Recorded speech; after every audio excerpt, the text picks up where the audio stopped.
বন্ধুরা, আপনি কি অলৌকিক কিছুর উপর বিশ্বাস করেন? যদি না করেন তাহলে আজকের এই ভিডিওটি দেখার পর হয়তো আপনার মত বলতে যাবে। কারণ আজকের এই গল্পটি সত্যি এমন একটি ঘটনা যা শোনার পর যে কারো মন কেঁপে উঠবে।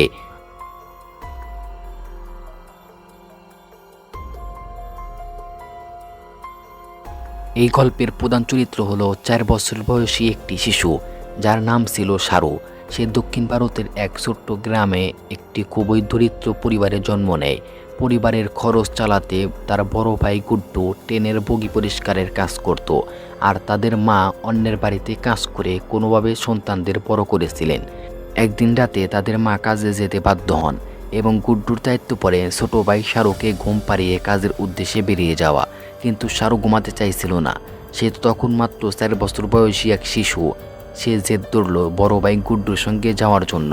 অবশেষে গুড্ডু বাধ্য হয়ে শাহরুখকে সঙ্গে নিয়ে সাইকেল চালিয়ে স্টেশনের দিকে রওনা দেয়।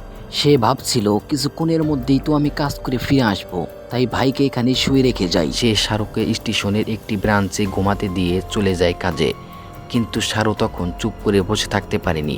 সে উঠে গিয়ে একটি খালি ট্রেনের বগিতে উঠে বসে, কিন্তু ক্লান্ত হয়ে ট্রেনের ভিতরেই ঘুমিয়ে পড়ে। কিন্তু ভয়ানক ঘটনা তখনই ঘটে যায়। যখন সে ঘুম থেকে ওঠে তখন ট্রেন পুরো গতিতে চলছিল এবং সে জানতই না এই ট্রেন কোথায় যাবে।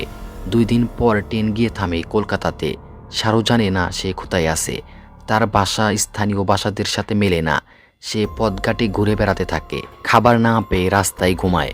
শহরের লোকেরা এমন শিশুদের দেখতে অভ্যস্ত, কারোই তেমন একটা খেয়াল নেই। একদিন যখন সে খুব ক্ষুধার্ত অবস্থায় এক রেস্টুরেন্টের পাশে বসেছিল, তখন এক ব্যক্তি তার দিকে খেয়াল করে। লোকটি তাকে জিজ্ঞাসা করে সে কোথা থেকে এসেছে, তার পরিবার কোথায়। কিন্তু শাহরুখ তার ঠিকানা বা গ্রামের নাম বলতে পারে না। অবশেষে সেই দয়ালু ব্যক্তি তাকে একটি অনাথ আশ্রমে দিয়ে আসে। পুলিশের অনেক খোঁজাখুঁজি সত্ত্বেও তার আসল পরিচয় বা পরিবারের হদিস পাওয়া যায়নি। তারপর ঘটে এক চমকপ্রদ ঘটনা। অস্ট্রেলিয়ার এক দম্পতি অনাথ আশ্রমের ওয়েবসাইটে শুরুর ছবি দেখে এবং তাকে দত্তক নেওয়ার জন্য সিদ্ধান্ত নেয়। সকল কাগজপত্রের কাজ শেষ হয়ে শুরুর চলে যায় অস্ট্রেলিয়া, যেখানে তার জীবন একেবারে বদলে যায়।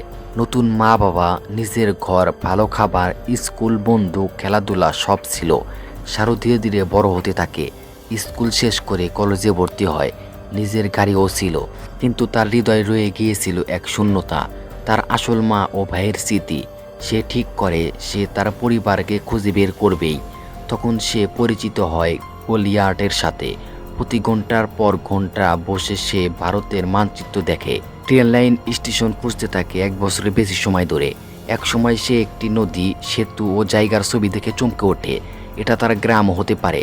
তৎক্ষণাৎ সে ওখানে সময় নষ্ট না করে সে একটি ফ্লাইটে চলে আসে ভারতে এবং অবশেষে 25 বছর পর সে পৌঁছে যায় তার নিজের গ্রামে। সেখানে এক বৃদ্ধা তাকে জড়িয়ে ধরে। হ্যাঁ, সেই তার মা। একজন মা কখনো তার সন্তানকে ভুলে যেতে পারে না। কিন্তু এরপর আসে সবচেয়ে দুঃখজনক খবর। তার বড় ভাই গুড্ডু সেই রাতেই ট্রেন দুর্ঘটনায় মারা গিয়েছিল যেদিন শাহরুখ হারিয়ে যায়। শাহরুখ বলে সবাই তাকে বলতো যে ভারতের মতো এত বড় দেশে একটি ছোট্ট গ্রাম খুঁজে পাওয়া অসম্ভব বিষয়, কিন্তু যদি আপনার মধ্যে ইচ্ছা শক্তি থাকে তাহলে আপনি যে কোনো অসম্ভবকে সম্ভব করতে পারবেন। শাহরুখ অস্ট্রেলিয়ায় থাকে।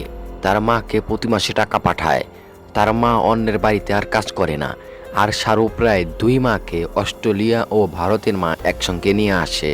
এই গল্পটা নিয়ে লিওন নামের একটি আন্তর্জাতিক সিনেমা তৈরি হয়েছে, যা সারা পৃথিবীতে প্রশংসিত হয়েছিল। বন্ধুরা, এই সত্য ঘটনাটি আপনাদের কাছে কেমন লেগেছে অবশ্যই কমেন্টে জানাতে ভুলবেন না। আর এমন আরও চমকপ্রদ ভিডিও পেতে অবশ্যই আমাদের চ্যানেলটি সাবস্ক্রাইব করে রাখুন।